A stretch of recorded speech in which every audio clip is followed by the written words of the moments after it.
Us and NBA teams are starting to make some decisions with their roster. The champion Knicks will sign Jose Alvarado to a 3-year deal after he declined his player option. As for the Thunder, they lock in some size in a competitive Western Conference. Isaiah Hartenstein intends to sign a new 3-year, $75 million contract to run it back with OKC for the 28-29 season. However, as we get closer to free agency, a few major questions still loom.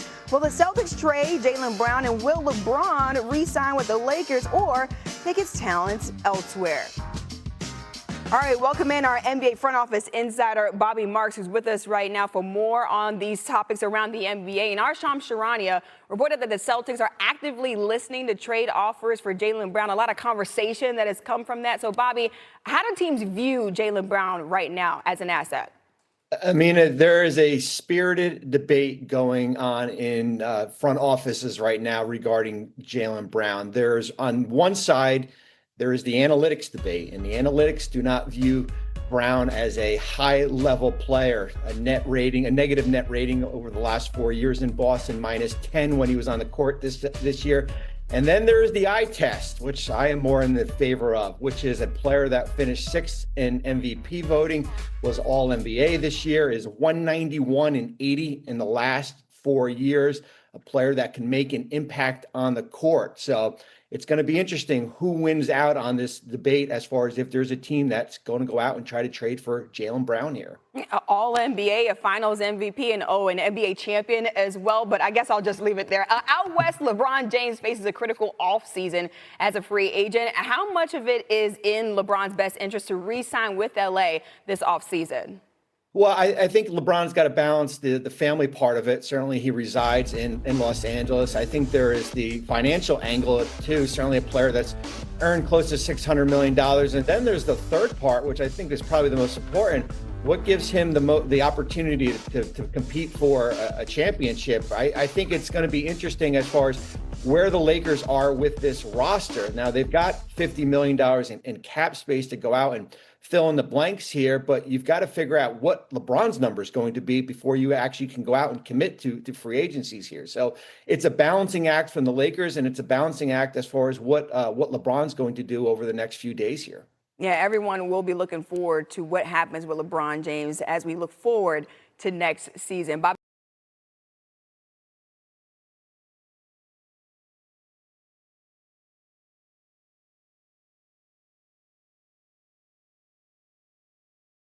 Custer with you. The offseason in the NBA has certainly been crazy. Giannis on the move, LaMelo, Dell, you had the draft, but probably no one's had a more strange experience than Celtic star Jaylen Brown, included in Boston's offer for Giannis.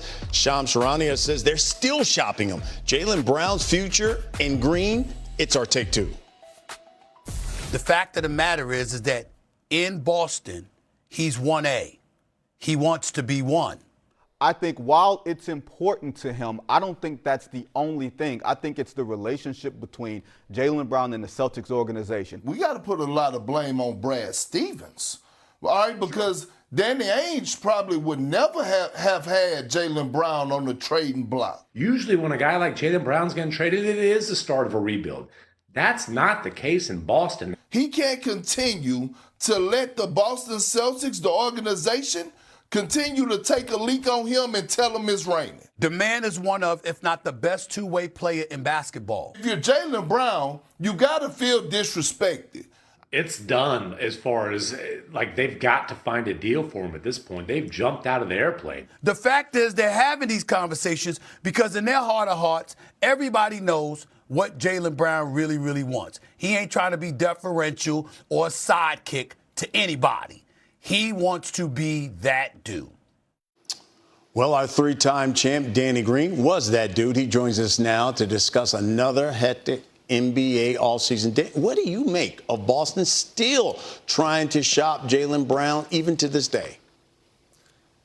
As much as you say I was that dude, I was definitely not that dude like Jaylen Brown is. So I'm confused. I don't know why you would trade a guy like this unless he asks for it and you feel like you can't patch things up. So when you put him out there for the Giannis Antetokounmpo and he felt disrespected and said, all right, well, you guys can make it happen. Now you got to move me because I'm unhappy. I don't remember or hear him say anything publicly saying that he wants out. So I don't know why they're still shopping him. There's nobody else on the market that is of that stature of Giannis or even a top 20 player. And if you can't get a top 20 or top 10, top 30 player, a couple of those pieces to replace Jaylen Brown, this is a mistake because this duo has proven to be successful. They're one with him. He held them down while Jason Tatum was out. So I don't get it. I'm just confused by the whole scenario. And unless he said he wanted out, I think you try to figure out a way to try to patch things up if it's not too late. All right, we'll see what happens. Danny Green, thank you. Sean Sharani reporting that the Celtics have had active trade discussions with teams all week. They continued after a deal for Giannis that included Jaylen Brown fell through. In some of the talks, Boston asked for 4 first-round picks. Three-time NBA champ Danny Green with us now on SportsCenter. Danny, what teams would make the most sense to trade for Jaylen Brown? I mean, every team in the NBA could use a Jaylen Brown. He's that talented. He's gifted. We know he brings to the table. But for me, we talked earlier today on the show with Bobby Marks. He said Portland. I like that move, but I also looking at, Detroit could use a playmaker. They could really use him. The Denver Nuggets, I like that move too. I mean, even though they would have to come off Peyton Watson. I know they were talking about reconstructing some things with, Christian Brown contract, Aaron Gordon, even Jamal Murray. They're saying the only person that's really untouchable is Jokic. But they could use a Jaylen Brown when it comes to playmaking and his ability to finish at the rim and also get to mid-range. I like what Detroit could do. I like what Denver could do, even Portland. And, of course, some other teams that I don't know if the style of play fits so well, Phoenix and Indiana. But it could, mix up the things for what they got going on and gives them another scorer. He's a great player. He can kind of fit anywhere. Brown, by the way, coming off career highs in points, rebounds, and assists, a phenomenal season. Speaking of phenomenal, LeBron James continues to do it. Set to become an unrestricted free agent on Tuesday. Danny, if he doesn't go back to the Lakers, what could be another potential option for the 41-year-old? I mean, I think it's pretty obvious that everybody's looking at Cleveland as an option, a sign and trade. People are talking about the Jared Allen. It would make sense for both sides. Lakers would get a big man who's very good, lob threat for Luka and Austin Reeves. Then, of course, LeBron could do his farewell tour in his home city. So that's one option. I think other teams are looking at, the other side on LA or for the Clippers. I don't know if that makes sense. I can't see him in another uniform outside of the teams that he's already played for.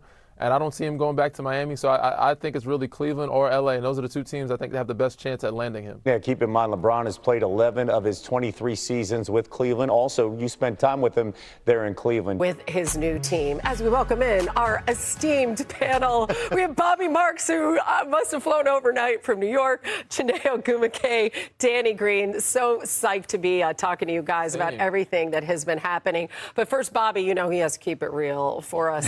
So, in terms of value, how's Jaylen Brown viewed around the league? Hannah, it's all over the place. I think it's a matter of what teams you talk to. I think it's the analytics versus the eye test.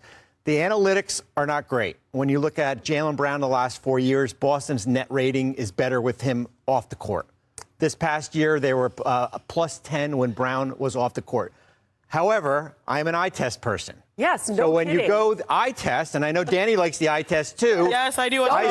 This is what I see. Yeah. A top 10 player in the NBA, 29 years old, in the prime of his career, on a 3-year contract without a player option here, and has played at least 60 games in 4 out of the last 5 years. So you know what you're getting with Jaylen Brown. So it's all over the place. He literally kept them afloat with Jason Tatum on the bench. They exceeded expectations. Yes, I mean, again, I'm more of an eye test person, analytics. What did Josh Hart? Well, they call it strategy now, Danny. Okay. Is that what they call it? It's a fancy name. So yeah. Again, I'm not Josh Hart where I say analytics is like, what does he say? A post that you can lean on, but you can't get you home when you're drunk or something like that. So I think analytics are important, but I'm more of an eye test person. Jaylen Brown is a top 10 player in this league. And if you can't get another top 10 player or two top 20 players for him, I think you're losing out. And now Giannis is off the table. What are you looking for? Why are we still dangling this guy out here unless you for sure have a certain U-turn or reroute of a person or pieces that make sense? There are teams that we'll discuss later on, but I just don't see it. Unless somebody else is willing to give up another franchise guy for Boston, why would you break up this duo that has shown that they've been successful over the last 2 or 3 years?